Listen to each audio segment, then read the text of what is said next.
They thought Brutus had become possessive of the hallway. He hadn't. He was holding a door shut that nobody knew was dangerous. It started on a Monday. Tessa Marchetti was carrying 16-month-old Finn from the kitchen toward the front hallway when Brutus moved. Not toward them. Between them and the door.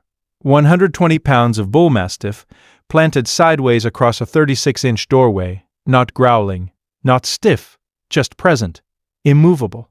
Finn reached toward him with both hands. Brutus didn't look at the boy, he was looking at the hallway. Tessa nudged him with her knee. He shifted 2 inches and closed the gap again. She picked Finn up and went around through the kitchen. She noted it. She forgot it by noon. Tuesday, it happened again. Then Wednesday. Then Thursday. By Thursday night, Tessa called her sister, who had 2 dogs, and described what she was seeing. Her sister said, "He's guarding. Some dogs do that with spaces. You need a trainer." Tessa agreed. She made a mental note to call someone on Monday. She had worked in hospital administration for 7 years. She was organized, observant, practical. She had a carbon monoxide detector in the kitchen. One in the upstairs hallway, both installed when they moved in 3 years earlier. She had never once thought about whether they needed new batteries. She had no reason to think about it now. Everything looked normal. Brutus knew something she couldn't see, smell, or measure. He had been blocking that hallway because the furnace exhaust flue ran directly behind the wall adjacent to the front door, and a fitting had been separating silently for 11 days. The carbon monoxide seeping into the wall cavity wasn't reaching the kitchen detector. It was pooling at floor level in the front entryway, exactly where a 16-month-old crawled. Brutus had been standing between Finn and the place where the air was wrong. If you stay for stories about what animals sense before we do, you're in the right place. Subscribe so you don't miss the next one. On Friday night at 2:47 a.m., Tessa woke to a sound she couldn't identify immediately. Not barking, something lower, a vocalization she had never heard Brutus make in 4 years of ownership. She came out of the bedroom. He was at the top of the stairs, looking down toward the front hallway, that same stillness that had started Monday. She went down. The air near the front door was different.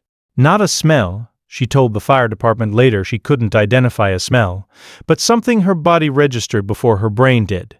A heaviness at ankle level. A flatness. She went back upstairs. She woke her husband Marco and she said 3 words. "Something's wrong downstairs." Marco called the non-emergency fire line. He wasn't sure why. He didn't have a better answer. The team that arrived at 3:11 a.m. had equipment. Carbon monoxide concentration at floor level near the front entryway. 211 parts per million. Safe maximum exposure for a child. 35 parts per million. The kitchen detector, positioned higher on the wall, was reading 18. It had not alarmed. The firefighter who spoke with them was named Reed Galloway. He had been on the job for 16 years. He said, "At floor level, where a toddler crawls, you were at 6 times the danger threshold. At the rate this was building, neurological symptoms in a child that small would have presented within hours." He paused. "You were lucky something woke you up. Has your dog ever done something that made no sense until it was the only thing that made sense? Tell us in the comments. These stories deserve to be heard." The flue fitting was repaired the next morning. New detectors, 4 of them, positioned low, were installed the same day. Tessa stood in the front hallway and looked at the floor where Brutus had stood for 5 nights, at the exact level where the air had been wrong. She thought about Monday, about nudging him with her knee, about deciding he needed a trainer. She thought about Finn reaching toward him with both hands while Brutus looked past him at the hallway, not guarding a space, guarding the person the space was dangerous for. When they let Brutus back into the front hallway that afternoon, he walked through it, stopped in the center, and inhaled once, long, slow, through the nose. Then he turned and walked back to the living room and lay down near Finn's playmat. Every guardian deserves to be recognized, even the ones who never asked for anything in return. If these stories matter to you, subscribe so you never miss the next one.